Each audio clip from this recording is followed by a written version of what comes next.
떡갈비는 전주를 대표하는 음식으로 그 이름만 들어도 사람들은 발효된 고기의 깊은 풍미와 마늘과 고추의 매콤한 맛, 그리고 들깻잎의 향긋함을 떠올린다.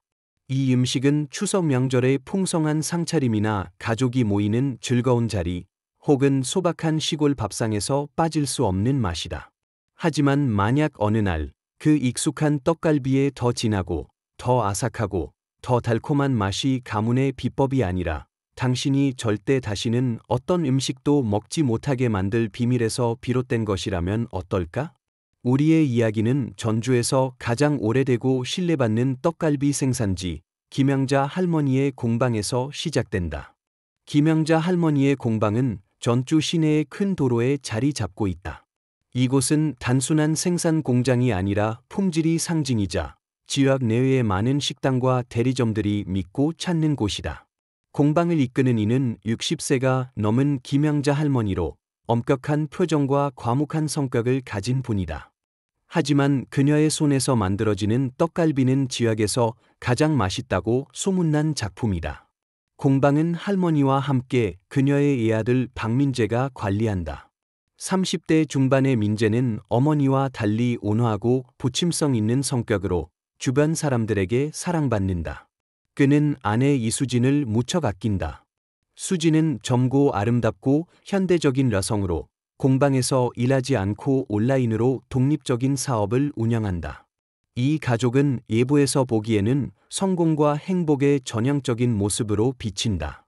추석 연휴를 앞두고 김영자 할머니 공방의 주문량이 급증했다. 일꾼들은 쉴 새 없이 일했고, 이 시기에 할머니는 일꾼들과 이웃들에게 며느리 이수진이 부산에 있는 예조모를 돌보러 급히 떠났다고 전했다. 수진의 예조모가 중병에 걸려 보살핌이 필요하다는 이유였다. 모두 그 말을 믿었고 수진의 가족에게 위로와 안부를 전했다. 그 직후 추석을 맞아 출고된 떡갈비 한 배치에서 놀라운 일이 일어났다. 이 배치의 떡갈비는 완벽할 정도로 맛있었다. 상품이 배송된 직후 김영자 할머니의 전화는 쉴 새 없이 울렸다. 오랜 단골 고객과 대리점들이 놀라움과 찬사를 담아 연락해왔다. 서울의 한 레스토랑 체인 사장은 흥분한 목소리로 말했다. 영자 누님, 이번 떡갈비는 무슨 비법이 있으신 거예요? 정말 기막히게 맛있어. 고기가 더 달고, 더 아삭하고, 쫄깃해요. 손님들이 다들 물어보는데 이런 떡갈비는 처음 먹어봤다고 난리예요. 또 다른 특산품 가게 주인도 메시지를 보내왔다. 영자 누님, 이번 떡갈비는 정말 걸작이에요. 이틀 만에 다 팔렸어. 사람들이 서로 사려고 난리였어. 맛이 정말 독특하고 매력적이라고 하더라고. 다음 배치도 꼭 저한테 남겨주세요. 2배로 주문할게요. 이러한 칭찬에 대해 김영자 할머니는 겸손하게 대답했다. 이번에 운 좋게 좋은 돼지고기를 구했고 레시피도 조금 개선했어. 여러분이 잘 팔아주시니 제가 더 기쁘죠. 할머니는 담담한 태도를 유지했지만 엄격한 눈빛 속에는 설명하기 힘든 만족감이 스쳐 지나갔다. 공방에서 일하는 이들 중 최준호라는 젊은 배달 기사가 있었다. 그는 공방의 정식 직원은 아니었지만 2년 넘게 김영자 공방의 상품을 각 지역으로 배달하며 가족과 꽤 친밀한 관계를 맺었다. 민재와 자주 이야기를 나누었고 가끔 수진이 공방에 들를 때면 그녀와도 대화를 나눴다. 준호는 새떡갈비의 맛이 달라진 것을 알아차렸지만 그보다 더 눈에 띈 것은 민재의 변화였다. 아내가 부산에 갔다고 알려진 이후 민재는 이상할 정도로 침울해졌다. 그는 눈에 띄게 수척해졌고 눈은 푹 꺼지고 부어올라 잠을 못 잤거나 많이 운 듯한 모습이었다. 그는 말을 아꼈고 묵묵히 일에만 몰두했다. 누군가 아내의 안부를 묻자 그는 짧게 수진이는 부산에 있어요라고 대답한 뒤 화제를 돌렸다. 그의 고통스러운 표정은 준호로 하여금 그가 아내를 몹시 그리워한다고 생각하게 했다. 준호는 다른 의심 없이 그저 이 순정적인 남자를 안타깝게 여겼다. 그 후 며칠 동안 준호는 배달 일을 계속하며 민재의 슬픔에 찬 모습이 계속 마음에 걸렸다. 그는 공방에서 일어나는 일들을 더 유심히 관찰하기 시작했고 곧 이상한 점들을 발견했다. 여전히 고통 속에 잠긴 민재는 감정이 없는 기계처럼 일했다. 때때로 준호는 민재가 공방 마당 구석에 홀로 서서 멍하니 먼 곳을 바라보다가 누군가 다가가면 황급히 눈물을 닦는 모습을 보았다. 그의 고통은 단순한 아내에 대한 그리움이 아니라 끔찍한 비밀을 짊어진 사람의 고뇌처럼 보았다. 반면 시어머니 김영자 할머니는 완전히 다른 태도를 보았다. 그녀는 여전히 엄격한 모습이었지만 일에 더 적극적이고 단호해졌다. 특히 민재의 역할을 대신해 공방을 관리하는 데 몰두했다. 누군가 며느리 수진을 언급하면 그녀는 수진이는 부산에 있어라고 대답했지만 그 눈빛에는 얼음처럼 차가운 만족감이 스쳐 지나갔다. 준호는 이를 도저히 설명할 수 없었다. 또 하나 이상한 점은 공방의 주요 생산 구락, 즉 고기를 갈고 보관하는 대형 냉장고가 있는 방이었다. 이전에는 준호도 짐을 나르기 위해 자유롭게 드나들던 곳이었지만 이제는 새 자물쇠로 잠겨 있었다. 김영자 할머니는 가문의 비법을 지키기 위해 이제 저와 민재만 이곳에 들어간다고 설명했다. 그 설명은 그럴듯했지만 원래 개방적이던 공방에 이상한 거리감을 만들었다. 어느 늦은 오후, 준호는 서울로 급히 배달할 물건을 가지러 공방에 들렀다. 짐을 싣고 화장실에 가기 위해 공방 뒤쪽에 고기 가는 방을 지나갔다. 그곳에서 강한 세제 냄새가 났다. 떡갈비 특유의 찹쌀가루와 마늘, 고추 냄새를 압도할 정도였다. 준호는 고기 가는 방의 작은 창문 틈으로 안을 힐끗 보았다. 김영자 할머니가 홀로 스테인리스 고기 분쇄기를 고압 물호스로 꼼꼼히 세척하고 있었다. 틈새부터 바닥까지 마치 보이지 않는 얼룩을 지우려는 듯 집요하게 닦아내는 모습이었다. 그 철저함은 거의 집착에 가까웠다. 며칠 뒤 또 다른 일이 일어났다. 준호가 늦은 오후에 물건을 가지러 왔을 때 다른 일꾼과 함께 무거운 떡갈비 상자를 트럭에 싣던 중 실수로 상자 하나를 떨어뜨렸다. 상자가 세게 바닥에 부딪히며 터졌고 들깻잎에 쌓인 싱싱한 떡갈비 수십 개가 바닥에 흩어졌다. 몇 개는 충격으로 찢어졌다. 깻잎에 쌓인 떡갈비에 분홍빛 고기 속이 드러났다. 김영자 할머니가 집 안에서 뛰쳐나오며 약간 짜증 섞인 표정을 지었다. 일을 이렇게 하다니요. 제가 다른 상자를 가져올게요. 최준호와 다른 일꾼은 허겁지겁 바닥에 떨어진 떡갈비를 주우기 시작했다. 부서진 떡갈비 하나를 줍던 순간 준호의 눈이 멈췄다. 부서진 떡갈비에 으깨진 고기 속에서 작고 단단한 상아빛의 물체가 보였다. 그것은 후추 알갱이나 마늘 조각과는 달랐다. 매우 이상한 모양이었다. 호기심에 사로잡힌 준호는 계속 주우는 척하며 재빨리 손가락 끝으로 그 물체를 빼내 손바닥에 숨겼다. 그는 일어서서 김영자 할머니에게 완신 사과한 뒤 서둘러 짐을 싣고 트럭을 몰고 떠났다. 한적한 도로에 이르러 준호는 차를 세웠다. 해질녘의 빛 아래 그는 손바닥을 펴고 그 작은 물체를 자세히 들여다보았다. 심장이 쿵쿵 뛰기 시작했다. 그는 충격에 빠졌다. 그것은 매우 작은 뼈조각이었지만 그 형태는 틀림없었다. 굴곡이 있고 피자국이 묻어있는 사람의 새끼손가락 마디뼈 모양이었다. 고기 분쇄기에 갈려 일부가 부서진 뼈였다.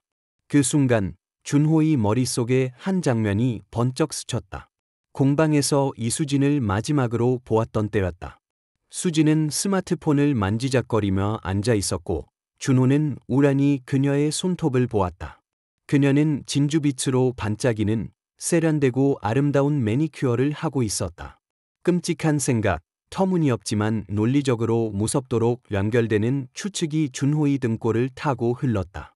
비정상적으로 맛있는 떡갈비, 갑작스럽게 사라진 이수진, 남편의 고통스러운 모습, 시어머니의 이상한 태도, 그리고 이제 떡갈비 속에서 발견된 사람의 뼈조각.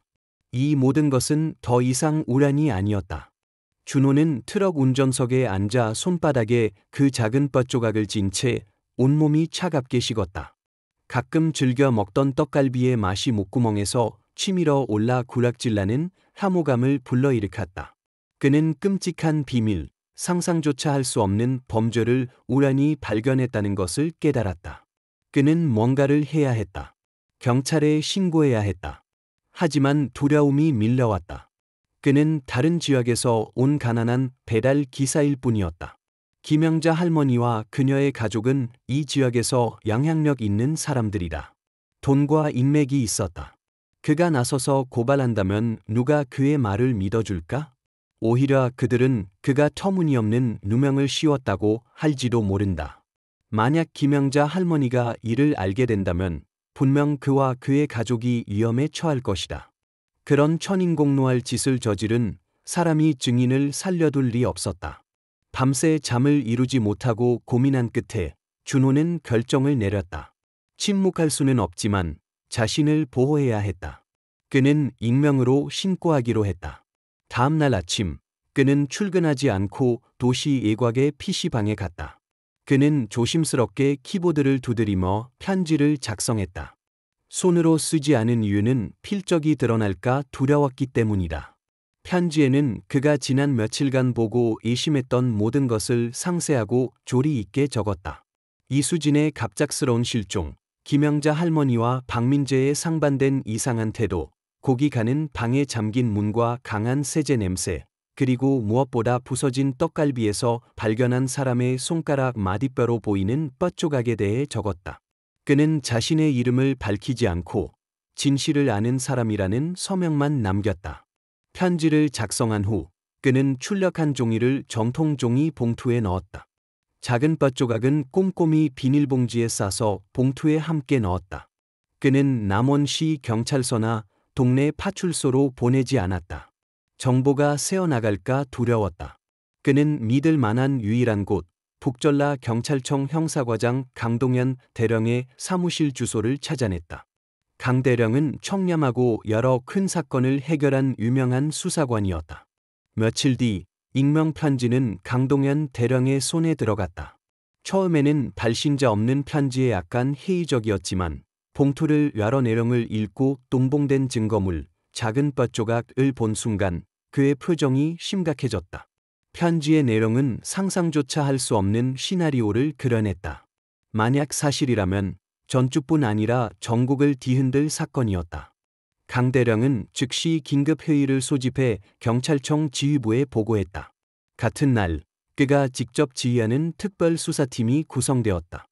첫 번째 임무는 편지의 정보를 비밀스럽고 신중하게 확인하는 것이었다. 뼈조각은 즉시 과학수사연구소로 보내져 감정에 들어갔다. 동시에 한 수사팀은 이수진, 즉 김영자 할머니의 며느리의 신원을 확인하기 위해 부산에 있는 그녀의 가족과 연락했다. 충격적인 사실이 드러났다. 이수진의 가족은 그녀의 어머니가 전혀 아프지 않으며 건강하다고 말했다. 더 끔찍한 것은 그들은 일주일 넘게 이수진과 연락이 끊겼다는 사실이었다. 마지막 통화에서 이수진은 밝고 이상 징후 없이 잘 지내는 듯했다. 가족은 그녀가 전주에서 잘 지낸다고만 생각했다. 김영자 할머니의 거짓이 드러났다. 이 사건은 단순한 의심에서 실종사건, 그리고 형사사건으로 공식 전환되었다. 강 대령은 섣불리 움직여 용의자를 놀라게 하지 않기 위해 신중한 접근을 결정했다. 그는 수사팀을 시장감독관리원으로 이장해 김영자 할머니의 떡갈비 공방의 식품 안전점검을 명목으로 급습하도록 했다. 점검단과 마주했을 때 김영자 할머니와 박민재는 매우 침착하고 협조적인 태도를 보였다. 그들은 공방의 여러 구력을 웃으며 안내했다. 한 수사관이 우연히 며느리에 대해 묻자 김영자 할머니는 자연스럽게 대답했다. 아, 수진이는 부산에서 어머니 병간호하느라 있어요. 곧 돌아올 거예요. 옆에 서 있던 민재는 말없이 고통스러운 표정을 잠깐 드러냈지만 아무 말도 하지 않았다. 그들의 지나치게 침착하고 노련한 태도는 진실을 아는 수사관들마저 소름 돋게 했다. 동시에 또 다른 수사팀은 익명 편지를 보낸 사람을 찾는 중요한 임무를 맡았다. 우체국 기록과 공방을 드나드는 사람들의 관계를 조사한 끝에 배달 기사 최준호를 용의자로 좁혔다. 처음 경찰이 준호를 찾아갔을 때 그는 극도로 두려워하며 아무것도 모른다고 부인했다. 그는 보복과 가족의 안전을 걱정했다. 하지만 강동현 대령이 직접 만나 그를 격려하고 절대적인 안전보장 조치를 약속하자 준호는 신뢰를 얻었다. 그는 자신이 본 모든 것과 의심했던 점을 상세히 털어놓았다. 그의 생생하고 구체적인 진술은 이수진의 가족이 제공한 정보와 일치했으며 이는 특별수사팀이 김영자 할머니의 떡갈비 공방 전체를 긴급 수색할 법적 근거가 되었다. 김영자 할머니와의 진정한 대면, 끔찍한 비밀을 드러낼 순간이 다가오고 있었다. 과학수사연구소의 감정 결과가 도착했다. 최준호가 발견한 작은 뼈 조각은 사람의 손가락 마디뼈로 확인되었다. 준호의 진술, 이수진의 가족의 증언, 그리고 과학적 증거는 견고한 법적 근거를 형성했다. 북전라 지방검찰청은 김영자 할머니의 떡갈비 공방과 가족의 거주지를 긴급 수색할 영장을 즉시 승인했다. 강동현 대령은 이것이 결정적인 순간임을 알았다. 그는 중대범죄수사팀, 과학수사팀, 그리고 기동대를 포함한 대규모 인력을 동원해 수색이 안전하고 효과적으로 진행되도록 했다. 어느 아침, 김영자 할머니의 공방이 새 하루를 시작하려는 순간, 수십 대의 경찰 차량이 두 방향에서 동시에 진입해 공방을 완전히 포위하고 봉쇄했다. 무장한 기동대원들이 모든 출입구를 지키며 누구도 드나들지 못하게 했다. 공방의 일꾼들은 어리둥절한 표정으로 무슨 일인지 몰라하며 작업을 멈추고 별도의 장소로 몰아 진술을 취하도록 요구받았다. 김영자 할머니와 박민재는 수많은 경찰을 보고 이전처럼 침착함을 유지하지 못했다. 두 사람의 안색이 창백해졌다. 김영자 할머니는 경찰관들에게 무슨 일인지 물어보려 했지만 아무도 대답하지 않았다. 두 사람은 서로 대화할 기회 없이 각기 다른 장소로 분리되어 조사를 받았다. 북전라 경찰청의 최고 법의학 전문가들이 이끄는 과학수사팀이 작업을 시작했다. 그들은 방호복을 착용하고 전문 장비를 들고 여러 그룹으로 나뉘어 주요 장소를 동시에 조사했다. 첫 번째 그룹은 주요 현장으로 의심되는 고기 가는 방에 집중했다. 방은 겉보기엔 깨끗했지만 전문가들이 특수 조명을 켜고 루미놀, 루머놀, 화학물질을 벽과 천장, 거대한 고기 분쇄기에 뿌리자 끔찍한 광경이 드러났다. 푸른 빛 아래 벽과 천장, 분쇄기에 피가 튀어 있었다. 눈으로는 볼 수 없을 만큼 철저히 닦였지만 과학을 속일 순 없었다. 현장에서의 빠른 검사 결과 이는 사람의 피로 확인되었다. 전문가들은 분쇄기를 분해해 내부를 조사했다. 칼날 틈새에서 사람의 뼈조각들이 아주 작게 부서진 상태로 발견되었다. 또한 이수진의 머리색과 일치하는 긴 갈색 머리카락과 그녀의 가족이 묘사한 옥으로 만든 팔찌 조각도 발견되었다. 이 현장은 누군가의 시신이 이곳에서 처리되었다는 명백한 증거였다. 두 번째 그룹은 가족의 거주지를 수색했다. 민재와 수진의 침실에서는 싸움의 흔적은 없었지만 수진의 스마트폰, 노트북, 신분증 등 모든 개인 물품이 비정상적으로 사라져 있었다. 이는 김영자 할머니가 수진이 급히 부산으로 떠났다는 주장과 모순되었다. 멀리 떠나는 사람이 중요한 개인 물품을 두고 갈 리 없었다. 수시간 동안 수색이 이어졌지만 이수진의 시신이나 큰 신체 부위는 발견되지 않았다. 이는 수사팀으로 하여금 끔찍한 가설을 세우게 했다.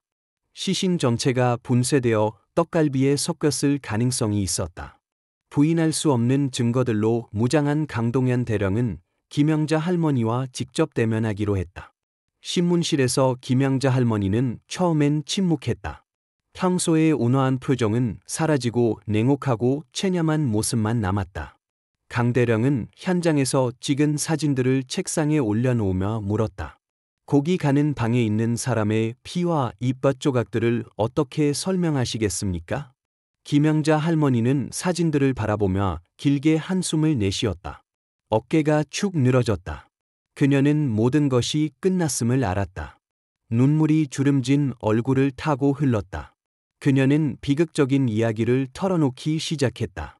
그녀와 며느리 이수진은 화해할 수 없는 큰 갈등이 있었다고 했다. 수진은 도시적인 삶에 익숙한 현대적인 여성으로 전통 가업을 잇는 가문의 엄격한 규율에 맞지 않았다. 수지는 민재와 따로 살기를 원했고 민재가 공방 일을 그만두고 다른 일을 찾길 바랐다. 심지어 공방의 일부를 팔아 사업 자금을 마련하려 했다. 김영자 할머니는 며느리를 여러 번 설득했지만 소용없었다. 갈등은 그날 밤 절정에 달했다. 말다툼 중 수진이 할머니와 남편 가문을 모욕하는 말을 내뱉었다. 분노를 참지 못한 할머니는 수진을 세게 밀쳤다. 수진은 균형을 잃고 뒤로 넘어지며 머리를 금속고기 분쇄기 모서리에 부딪혔다. 그녀는 바닥에 쓰러져 움직이지 않았다. 할머니는 황급히 달려갔지만 이미 늦었다. 수진은 사망했다.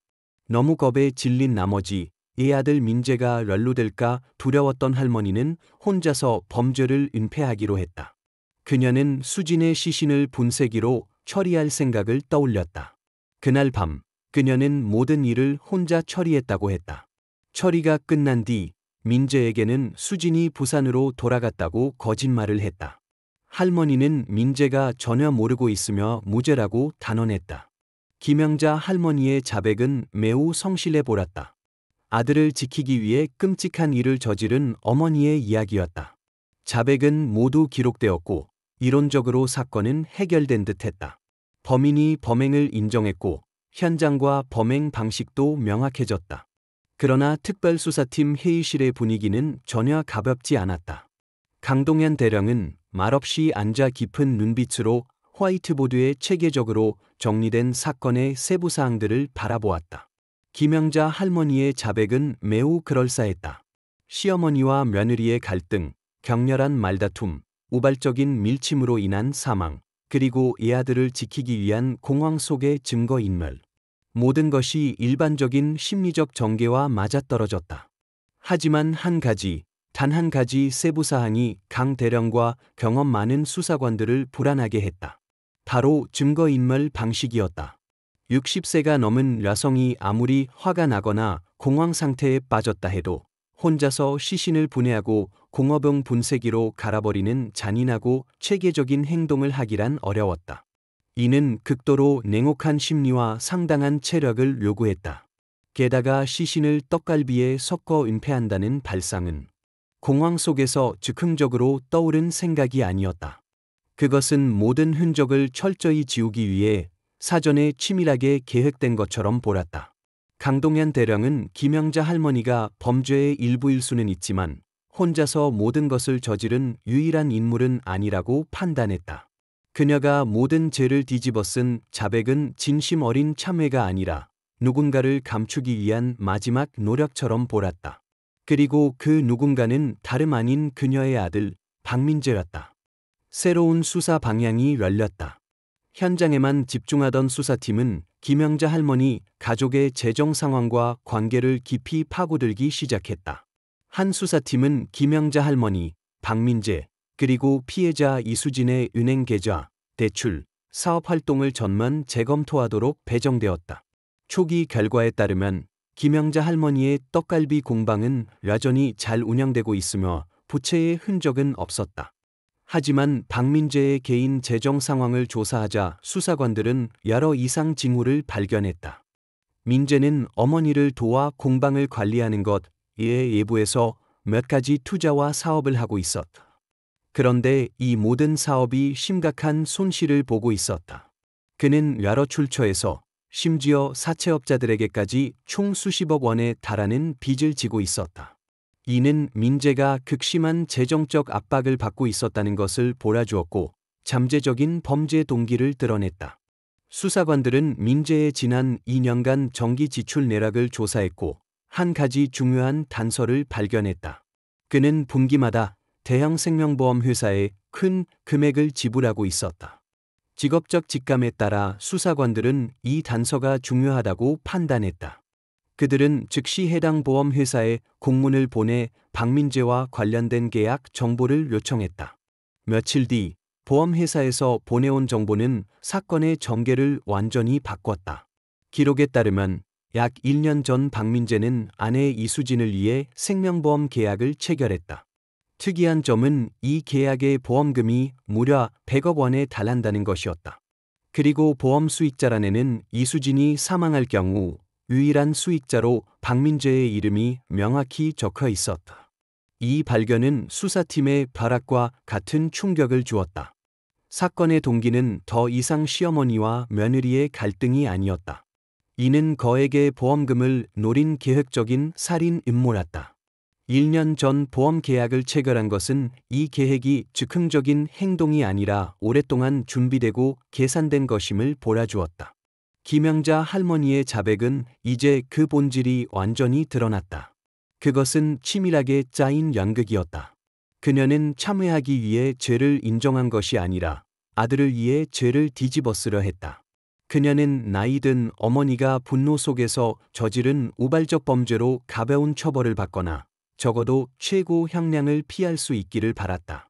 그러는 동안 그녀의 아들 100억 원의 직접적인 수익자는 무죄로 남아 법의 심판을 피할 수 있을 터였다. 사건은 한층 더 명확해졌다. 김영자 할머니는 주범에서 공범으로 바뀌었고 박민재는 순종적인 아들, 고통받는 남편에서 보험금을 노린 잔혹한 살인 음모의 주범으로 떠올랐다. 강동현 대령은 즉시 박민재를 소환해 새로운 신문을 시작했다. 이번 대면은 더 이상 쉬운 싸움이 아니었다. 신문실에 들어선 박민재는 침묵 속에 앉아 있었다. 이전의 고통스럽고 무너진 모습은 사라지고 무감각한 공허함만 남았다. 그는 어머니가 죄를 인정했으니 계획이 어느 정도 성공했다고 믿는 듯했다. 강 대령은 보험계약 서류를 책상에 올려놓았다. 이 계약을 어떻게 설명하시겠습니까? 민재의 안색이 살짝 변했다. 그는 서류를 흘끗 보고 고개를 들었다. 이건 제가 아내를 위해 든 보험입니다. 수진의 미래를 위해 준비한 거예요. 빚더미에 앉아있는 상황에서 100억 원짜리 보험을 들 돈은 어디서 났습니까? 강 대령의 날카롭고 논리적인 질문에 민재는 당황하기 시작했다. 그는 합리적인 설명을 내놓지 못했다. 결국 더 이상 부인할 수 없게 되자 박민재는 무너졌다. 그는 범죄의 전 과정을 자백하기 시작했다. 그는 어머니와 함께 아내를 살해해 보험금을 챙길 계획을 세웠다고 인정했다. 범행 당일 밤 그들은 가짜 말다툼을 연출했다. 민재가 직접 뒤에서 단단한 물체로 수진의 머리를 강하게 내리쳤다. 수진이 의식을 잃자 어머니 김영자 할머니가 피해자를 붙잡아 민재가 밧줄로 그녀의 목을 졸라 죽일 수 있도록 도왔다. 범행 후 가장 큰 문제는 시신 처리였다. 민재는 어머니가 증거인멸 방법을 제안했다고 밝혔다. 그녀는 가장 안전한 방법은 완전히 사라지게 만드는 것, 아무도 의심하지 않을 곳에 섞는 것이라고 말했다. 그들은 이수진의 시신을 고기 가는 방으로 끌고 갔다. 철문은 굳게 잠갔다. 공방의 희미한 황색 조명 아래 잔혹한 과정이 시작되었다. 민재는 매일 돼지고기를 자르던 날카로운 큰 주방용 칼을 꺼내들었다. 그는 자신의 아내였던 사람의 시신을 분해하기 시작했다. 뼈와 살을 자르는 소리가 밀폐된 방 안에서 끔찍하게 울렸다. 김영자 할머니는 두려워하지 않고 옆에 서서 아들에게 어떻게 자르고 어떻게 살을 분리해 쉽게 갈 수 있게 할지 지시했다. 몇 시간에 걸쳐 시신은 작은 조각들로 나뉘었다. 그들은 모든 조각을 큰 스테인리스 통에 담았다. 피가 시멘트 바닥에 흥건히 골았다. 이어서 그들은 거대한 공업용 고기 분쇄기를 가동했다. 기계의 갱음이 죽음의 고려를 깨뜨렸다. 김영자 할머니는 장갑을 끼고 침착하게 시신 조각들을 하나씩 분쇄기 입구에 넣었다. 강철 칼날이 맹렬히 회전하며 고기, 힘줄, 내장, 뼈까지 모든 것을 갈아버렸다. 한 사람의 시신은 더 이상 알아볼 수 없는 분홍빛의 끈적한 혼합물로 변했다. 그들은 여기서 멈추지 않았다. 김영자 할머니는 냉장고에서 미리 준비한 수십 킬로그램의 돼지 뒷다리, 고기와 껍질을 꺼냈다. 그들은 이 돼지고기를 그 끔찍한 혼합물과 함께 넣었다. 껍질 벗긴 마늘, 고추, 후추, 그리고 가문의 비밀 양념을 추가했다. 그리고 거대한 공업용 혼합기를 가동했다. 기계는 모든 것을 고르게 섞어 거대한 떡갈비 원로 덩어리를 만들어냈다. 그 분홍빛의 매력적인 색상과 독특한 양념향을 뿜어내는 원료는 이후 예부 생산 구락으로 옮겨졌다. 다음 날 아침, 일꾼들은 이 원료를 사용해 완성된 떡갈비를 만들었다. 그 배치의 떡갈비가 비정상적으로 깊고 달콤한 맛을 낸 이유가 바로 여기 있었다. 그러나 절망 속에서 박민재는 또 다른 비밀을 털어놓았다. 그는 이번이 그와 어머니가 이런 일을 한 첫 번째가 아니라고 밝혔다. 몇 년 전 그의 아버지 박상훈이 공방에서 산업재해로 사망한 사건이 있었다. 하지만 민재는 그것이 어머니 김영자 할머니가 계획한 살인이었다고 폭로했다. 아버지는 예도를 했고 이혼을 원했다. 김영자 할머니는 남편을 죽이기 위해 사고를 이장했고 그로 인해 거액의 생명보험금을 받았다. 이수진을 살해한 것은 단지 반복된 범죄였다. 민재의 자백은 상상할 수 없는 진실을 드러냈다. 김영자 할머니는 맹목적으로 아들을 사랑하는 어머니가 아니었다. 그녀는 냉혈한 악마, 연쇄살인마였다. 이 사건은 단순한 살인사건이 아니라 과거에 묻혔던 또 다른 살인사건을 되살렸다. 이수진 살해 사건은 박상훈의 죽음을 다시 끄집어냈다. 이제 사건은 두 명의 피해자, 민재의 아버지와 아내를 가진 복잡한 사건이 되었다. 수사팀은 거의 완성된 그림을 얻었다. 사악하고 괴활한 어머니가 나약한 아들을 조종해 돈과 가업을 위해 잔혹한 범죄를 저질렀다. 여기서 이야기가 끝날 수도 있었다. 그러나 강동현 대령에게는 여전히 뭔가 맞지 않는 부분이 있었다. 그는 김영자 할머니와 박민재의 자백을 다시 검토했다. 김영자 할머니는 처음에 모든 죄를 혼자 뒤집으려 했고, 민재는 나중에 어머니에게 주모자 책임을 떠넘겼다. 그들의 행동은 절박한 상황에서 서로를 보호하려는 모자간의 정처럼 보였다. 하지만 노련한 수사관의 직감은 그 자백 뒤에 또 다른 진실이 숨겨져 있다고 말해 주었다. 김영자라는 여인의 진정한 본성에 대한 진실이었다. 강 대령은 남편과 며느리를 냉혹하게 살해할 계획을 세운 사람이 아들에 대한 사랑도 재검토해야 한다고 믿었다. 그는 마지막 명령을 내렸다. 수사팀에게 김영자 할머니의 집으로 돌아가 더 철저하고 세밀한 재수색을 하라고 지시했다. 특히 그녀의 개인 물품에서 그녀의 진정한 생각을 드러낼 수 있는 단서를 찾으라고 했다. 경찰은 현장으로 돌아가 책, 서랍 등 모든 세부사항을 놓치지 않고 조사했다. 그러던 중 김영자 할머니의 침대 밑에 숨겨진 오래된 나무 상자에서 빛바랜 가족 사진들 아래 예상치 못한 물건을 발견했다. 그것은 봉인된 종이 봉투에 담긴 손으로 쓴 편지였다. 봉투 겉면에는 어머니의 아들 민재에게 어머니가 떠난 후에 읽어라는 글씨가 적혀 있었다. 편지는 즉시 수사팀에 전달되었다. 강동현 대령은 조심스럽게 편지를 열었다. 그 안의 내용은 김영자 할머니의 진정한 얼굴, 극도로 냉혹하고 잔인한 본성을 드러냈다. 편지는 사랑 넘치는 어머니의 유언이 아니었다. 그것은 치밀하고 계산된 계획서였다. 그녀는 자신이 체포되어 죄를 인정한 후 민재가 해야 할 일을 상세히 지시했다. 그는 고통스럽고 후회하는 척해야 했으며 어머니의 강요와 조종에 의해 어쩔 수 없이 범죄에 가담했다고 주장해야 했다. 모든 죄를 죽은 어머니에게 떠넘기라는 것이었다. 그녀는 이렇게 썼다. 어머니가 죽으면 더 잃을 게 없어. 하지만 너는 살아야 해.